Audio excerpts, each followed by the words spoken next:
목사님이 휴가길에 고속도로 휴게소에서 화장실에 들려서 일을 보는데 옆칸에서 큰 소리로 누군가 인사를 합니다. 목사님 안녕하세요. 순간 엄격결에 예 안녕하세요 라고 대답을 하고는 목사님은 속으로 생각하기를 야 얼마나 영안이 훤한 사람이기에 옆칸에 앉아있는 목사를 알아보는가 싶었습니다. 그런데 계속해서 말이 건너옵니다. 식사는 하셨어요? 화장실에서 참 예의도 바르다 싶어서 아니요 일 끝내고 하려 합니다 라고 대답했죠. 그러자 잠시 조용히 하더니 이런 말이 들려옵니다. 목사님 전화 끊어야겠어요. 옆에서 이상한 사람이 자꾸 대꾸를 합니다. 휴가를 가면서 휴게소 화장실에서 저에게 전화하지 마십시오. 시험 드는 사람도 있을지도 모릅니다. 다만 바라기는 여름 휴가가 여러분에게는 쉼과 더불어 리크레이션, 재창조의 시간이 되기를 바랍니다. 쉼은 꼭 있어야 합니다. 언제가 미국의 심신관계학회에서 35세에서 57세 사이의 남자들 12,328명을 대상으로 조사한 바에 의하면 매년 휴가를 떠나는 사람들이 휴가를 갖지 않는 사람들에 비해서 향후 9년간의 사망률이 21% 낮은 것으로 밝혀졌답니다. 특별히 휴가를 정기적으로 가질 경우에 심장질환으로 인한 사망률은 32%까지 줄어들고 휴가를 자주 걸을수록 사망률은 점점 더 높아지는 것으로 조사됐답니다. 그러니까 한마디로 말해서 오래 살고 싶으면 휴가를 자주 가지라는 것입니다. 돈 벌어야 한다고 죽어라 일만 하고 끌어모으는 것이 만사가 아니라는 거겠죠. 우리에게는 말이죠. 적당한 쉼이 있어야 합니다. 성경에 보면은 가장 편안한 쉼을 제공하는 것 같은 그런 장소가 기록되어 있습니다. 가장 전원적이고 목가적이며 그래서 생각만 해도 아주 평화로운 것이 연상이 되는 그런 것. 성경 어디에 기록되어 있을까요? 제가 보기에는 시편 23편입니다. 여호와는 나의 목자시니 하며 푸른 풀밭 쉴만한 물가. 마음의 상상만 해도 평안함에 깃드는 그런 성경 구절입니다. 이 시편이 얼마나 편안하고 아늑한 분위기를 주는지 세계 모든 그리스도인이 애송하는 시입니다.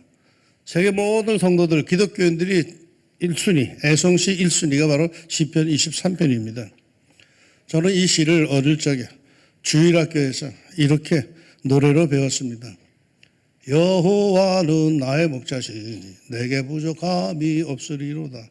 나로 하여금 푸른 풀밭에 쉴만한 물가로 인도하여 주시네. 할머니들 풍으로 따라 불렀어요. 이 찬송 속으로 따라하는 분들은 아마 주일학교 잘 다니는 분들일 겁니다. 그런데 이 사실을 아십니까? 시편 23편은 다윗의 시인데 다윗이 이 시를 쓸 때 어떤 환경이었는지 아십니까? 많은 사람들이 다윗이 모든 것을 마친 뒤에 즉 노년의 그 황혼기에 평화로울 때 이 시를 썼다고 생각을 합니다. 그럴 수 있죠. 하지만 많은 신학자들은 그렇게 생각하지는 않습니다. 시편 23편의 내용을 보면은 그런 평화로울 때보다 아주 급박한 때일 거라고 합니다.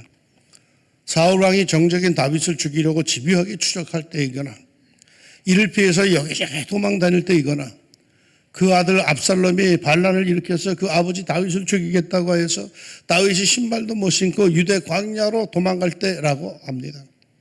그래서 그 심정을 다윗은 이렇게 노래했을 거라고 합니다. 내가 사망의 음침한 골짜기로 다닐지라도 해를 두려워하지 않을 것은 주께서 나와 함께 하심이라. 주의 지팡이와 막대기가 나를 안위하시나이다. 다윗의 입장에서 볼 때 정말 기가 막히게 괴로운 때예요. 살고 싶지 않죠. 사망의 음침한 골짜기를 가죠. 자기가 어떻게 이렇게 됐나 정말 슬픈 때죠. 그렇다면 생각해 봅시다. 다윗이 그 고달픈 인생길에서 그 극도의 긴장과 두려움이 연속되는 순간들 속에서 자신의 삶을 지탱할 수 있었던 비결은 뭘까요? 그에겐 그의 영혼이 쉴 수 있는 푸른 풀밭 초장이 있었습니다. 육신이 쉬는 푸른 풀밭이 아니라 영혼이 쉴 수 있는 푸른 풀밭. 그의 피곤한 삶이 안식을 그나마 얻을 수 있는 물가가 그에게는 있었습니다.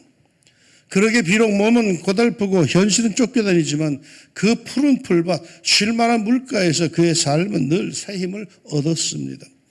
현실은 아파도 그 영혼의 푸른 풀밭은 그는 늘 재충전, 리프레시 시켜 주었습니다. 삶의 의미와 의욕을 새롭게 해 주었습니다. 살다 보면 말이죠. 생각만 해도 짜증이 나는 것이 있습니다. 생각만 해도 짜증나는 사람이 있습니다. 휴가철에 그 꽉 막힌 고속도로 아주 생각만 해도 답답하죠. 길거리에 그 에어컨 시력에서 내뿜는 뜨거운 열기 생각만 해도 죽겠습니다. 게다가 요즘에는 매일같이 신문 TV에서 대하는 그 묻지마 칼부림 말이에요. 철부지 정치인들 말이에요. 그 생각만 해도 아주 혈압이 오릅니다. 반면에 생각만 해도 미소가 떠오르는 일들, 그런 사람들도 있습니다. 생각만 해도 기분이 좋아지는 그런 것들도 있습니다. 아기들의 그 해맑은 미소, 여기저기 피어나는 들판의 아름다운 예쁜 꽃들만, 시원한 바닷가, 온 하늘을 예쁘게 물들이는 저녁 노을, 그 안에서 데이트하는 젊은이들, 그 모든 것들을 바라보는 노인네들만. 전에 한번 고백한 적이 있는데, 언젠가 독일에 갔다가 이틀 동안 스위스 인터라켄 지방의 융프라우를 방문한 적이 있습니다. 당시 유럽을 여행하는 한국 사람들이 선호한다는 융프라우는 우리나라 최고의 산 해발 2750m의 백두산보다 750m나 더 높은 3500m의 만년설이 있는 높은 산입니다. 나는 그 융프라우 산을 바라보며 산 밑에서 하룻밤을 잤습니다. 산악 열차를 타고 올라가는 비용이 비싸다고 집안에 누군가가 고집을 부려가지고 올라가지도 못하고 융프라우 밑에까지 찾아가서는 그냥 눈 덮인 융파를 한없이 쳐다만 보고 왔습니다. 수박 겉만 앓고 온 것을. 그런데 참 이상하죠. 그 좋은 융프라우 올라가지도 못하고 밑에서 구경만 하고 왔는데도 그 뒤로 융프라우 하면은 스르륵 눈이 감기며 그 눈 덮인 잘생긴 산이 떠오릅니다. 그러면서 미소가 생깁니다. 올라가 보지도 못했으면서도 말입니다.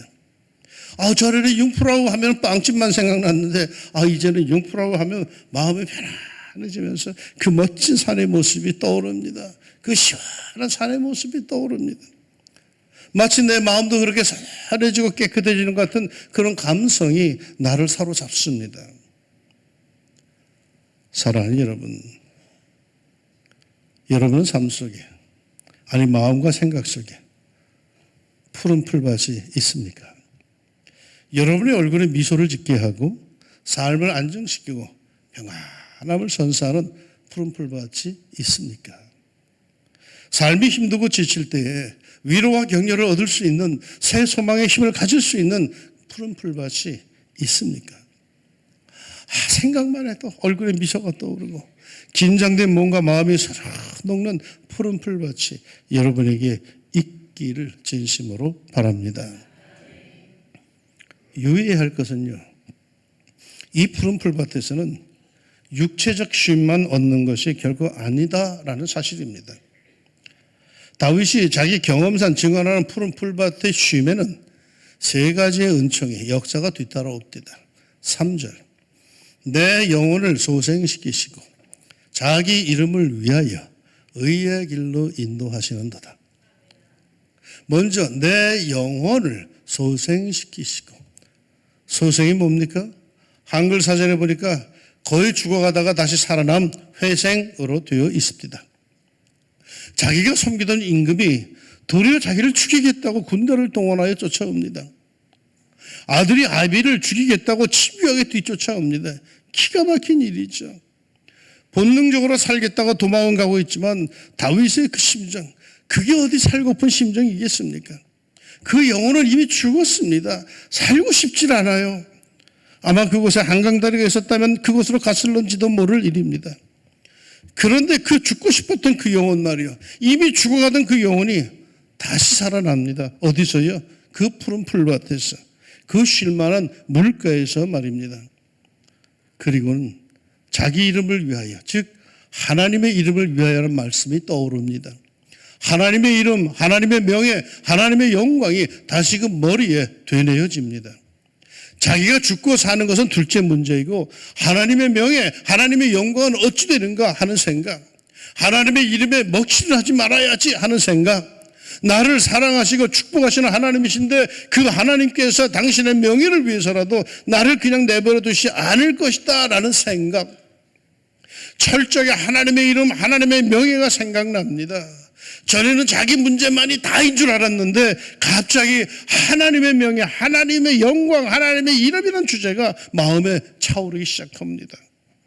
그러면서 다시금 자신의 삶, 인생, 생활을 말씀과 은혜로 돌아보고 의의 길로 걷게 됩니다. 자기 문제만 해결할 수 있다면 무슨 짓이든지 다 하겠다고 하던 자세에서 하나님의 명예를 위하여 옳은 길을 걸어야겠다라는 결심이 섭니다. 아니, 하나님께서 그렇게 인도하신다는 확신이 듭니다. 정신없이 살아온 길, 다시금 뒤를 돌아보며 이제는 내가 하나님의 자녀로서 바르게 살아야지, 하나님을 섬기는 사람답게 그렇게 살아야지 하며 스스로 결심하고 삶의 방향을 수정하고 생활을 고쳐갑니다. 휴가를 가려거든 피곤에 지친 휴가보다 이렇게 영원히 소생하고 하나님의 명예가 다시 생각나며 자신의 삶을 바른 길로 잡아갈 수 있는 그런 푸른 쉼터를 가집시다. 휴가를 가지려거든 좀 한적한 곳, 사람이 없는 곳을 찾아가서 하나님과 독대하는 시간도 가집시다. 우리는 어찌된 일인지 휴가를 갔다 온 사람이 되게 더 피곤해합니다. 놀러는 갔다 왔으나 푸른 풀밭에는 다녀오지 못한 결과인지도 모릅니다. 그런데 말이죠, 푸른 풀밭이 어디입니까? 푸른 풀밭은 대체 뭡니까? 척박한 땅, 메마른 대지가 대부분인 팔레스타인에서 푸른 풀밭은 말 그대로 풀밭이 펼쳐지고 물이 흐르는 곳입니다. 그런데 다윗이 이 시를 읊을 때의 상황이 척박한 유대 광야를 도망 다닐 때라고 했습니다. 그렇다면 다윗이 말하는 푸른 풀밭은 자연적인 푸른 초장은 아닙니다. 유대 광야에는 푸른 풀밭, 쉴만한 물가가 없습니다. 다른 뭔가 상징하는 뭔가가 따로 있습니다. 그게 뭘까요? 첫 마디에 나옵니다. 여호와는 나의 목자시니. 여호와는 나의 목자시니라고 고백하는 그 믿음 말이요. 여호와는 자신의 목자라고 믿는 그 믿음 말이요. 여호와는 나의 목자라고 상상하는 그 이미지네이션 말이요.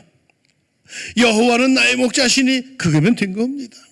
여호와는 나의 목자시니, 여호와는 나의 목자시니, 여호와는 나의 목자시니 내 간절한 소망을 외면하시랴. 여호와는 나의 목자시니 어찌 내 사업을 망하게 하시랴. 여호와는 나의 목자시니 어찌 이 병으로 나를 무너뜨리시랴. 여호와는 나의 목자시니, 여호와는 나의 목자시니 내가 부족함이 없으리로다. 아멘, 할렐루야. 마음속에서 여호와는 나의 목자신을 되뇌읍시다. 그것을 마음판에 그 영혼에 새겨 넣으면서 명상합시다. 고백을 합시다. 그러면 여러분의 삶 속에 푸른 풀밭이 형성될 겁니다. 삶의 환경은 야산히 괴로워 죽겠고 죽고 싶지만은 그래도 여호와는 나의 목자시라는 믿음을 분명히 고백해 나갈 때에 여러분의 마음밭에는 푸른 풀밭이 생길 겁니다. 거기서 다시 살아날 겁니다. 우리의 선한 목자 되신 예수님께서도 이렇게 말씀하셨습니다. 수고하고 무거운 짐진 자들아 다 내게로 오라. 내가 너희를 쉬게 하리라. 평안을 너희에게 끼치노니 곧 나의 평안을 너희에게 주노라. 내가 너희에게 주는 것은 세상에 주는 것 같지 아니하니라. 너희는 마음에 근심하지도 말고 두려워하지도 말라. 선지자 예레미야도 이런 예언을 한 적이 있죠. 여호와의 말씀이니라. 너희를 향한 나의 생각을 내가 안 하니 평안이요 재앙이 아니니라. 너희에게 미래와 희망을 주는 것이니라. 너희가 내게 부르짖으면 내게 와서 기도하면 내가 너희들의 기도를 들을 것이요 너희가 온 마음으로 나를 구하면 나를 찾을 것이요 나를 만나리라. 아무리 현실이 어렵고 힘들어도 그 심령 안에 푸른 풀밭이 있는 사람은 이러한 주님의 말씀을 듣습니다. 그리고는 벅차고 힘든 현실 위에 있는 나를 향한 주님의 뜻, 그것은 평안이요 재앙이 아니니라. 너희에게 미래와 희망을 주는 것이니라 하는 주님의 말씀에 확신을 가집니다.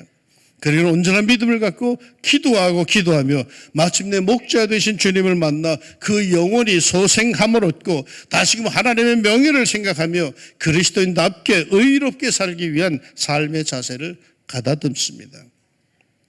사랑하는 여러분, 휴가철에는 여호와는 나의 목자시니를 명상하는 가운데 여러분의 삶 속에 하나님의 위로와 격려가 충만하기를 바랍니다. 여러분의 푸른 초장이 더욱 싱싱하고 푸르기를 바랍니다. 여호와는 나의 목자시니 하고 되뇌이지만 얼굴에는 여전히 근심과 걱정과 어둠이 가득한 사람이 있습니다. 왜 그럴까요? 푸른 풀밭이 아니라 누렇게 말라버린 풀밭으로 겨우겨우 살아가기 때문입니다. 되뇌이지만은 그에게 믿음이 없기 때문입니다. 믿음은 여러분의 풀밭을 더욱 푸르게 하는 걸음, 비료입니다. 진정 굳건한 믿음으로 고백하세요. 믿음은 바라는 것들의 실상이요 보지 못하는 것들의 증거니라. 할렐루야. 내 영혼의 푸른 풀밭, 내 삶의 푸른 풀밭, 여호와는 나의 목자시니 내게 부족함이 없으리로다. 이 말씀과 고백에 담긴 하늘의 힘이 여러분의 삶을 늘 새롭게 또한 푸르게 하기를 주의 이름으로 축복합니다. 기도합시다. 하나님,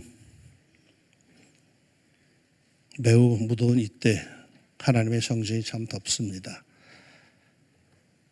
그러나 이 성도들 하나님께 예배하는 열정 변함이 없습니다.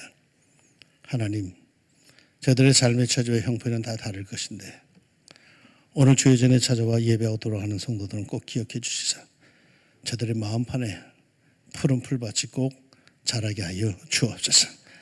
자기의 삶, 고달픔, 어려움, 근심, 걱정을 다 이길 수 있는, 극복할 수 있는 그 영혼이 소생할 뿐만 아니라 하나님의 영광을 위해서 이젠 내가 올바르게 살아야지라고 결심할 수 있는 그 마음의 노력한 물가와